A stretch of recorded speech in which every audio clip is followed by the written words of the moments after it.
वाहिगुरु जी दा खालसा वाहिगुरु जी दी फतेह। नमस्कार दोस्तों, कैसे हैं आप सब लोग। उम्मीद है आप सब लोग अच्छे होंगे, स्वस्थ होंगे और खूब खुशहाल होंगे। दोस्तों, कई बार हैरानी होती है कि हम किस प्रकार के समाज में रह रहे हैं। हाल ही में एक ऐसा किस्सा सुनने को मिला जिसने वाकई में ही हैरान कर दिया।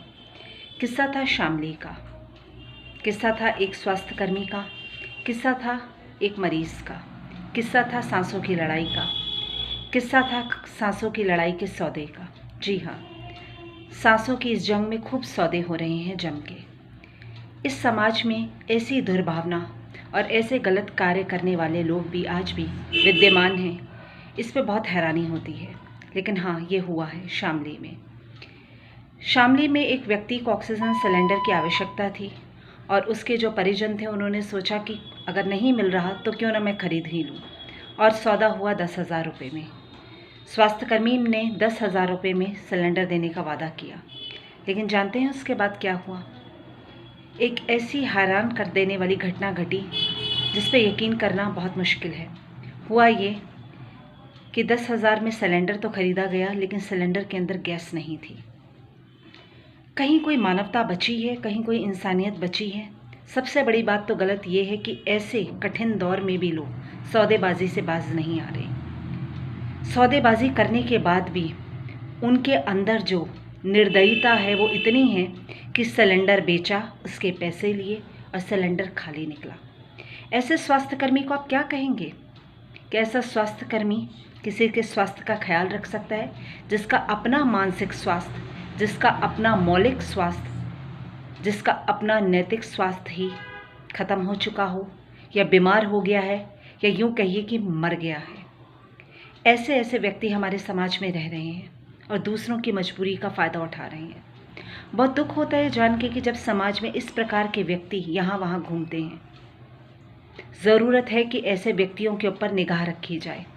ज़रूरत है कि ऐसे व्यक्तियों को पनपने ना दिया जाए, ताकि ये समाज दूषित ना हो सके। आज मुसीबत भरा समय है।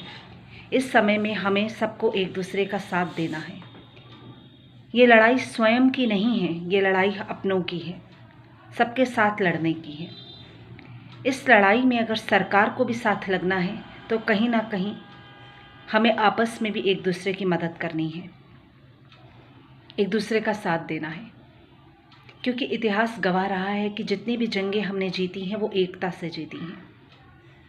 ये कठिन दौर है। इसमें यह नहीं है कि पड़ोसी पड़ोसी की मदद ना करे, रिश्तेदार रिश्तेदार की मदद ना करें, जानने वाला जानने वाले की मदद ना करे। अगर हम किसी को नहीं भी जानते, अनजान हैं, लेकिन हमारे हाथों से कुछ मदद हो सकती है तो हमें ज़रूर करनी चाहिए। अगर हम ये उम्मीद करते हैं कि कल को कोई हमारी मदद करे जब हम कठिन दौर से गुजर रहे हों, तो आज हमारा भी ये कर्तव्य, ये दायित्व बनता है कि हम भी किसी की मदद करें। और समाज में अगर कोई गलत व्यक्ति हैं जो इस प्रकार की नैतिक भ्रष्टाचारी को बढ़ा रहे हैं, नैतिक भ्रष्टाचारी हैं, ऐसे लोगों पे लगाम कसनी ज़रूरी है, चाहे वो प्रशासनिक तौर पे हो, सामाजिक तौर पे हो या नैतिकता के तौर पे हो, और उन पे निगाह रखनी ज़रूरी है। दोस्तों, आज के दौर में एक दूसरे का साथ देना इस कठिन दौर में बहुत ज़रूरी है, और हम सब साथ देंगे, हम सब इस लड़ाई को लड़ेंगे और निश्चित रूप से जीत मानवता की होगी। Thank you.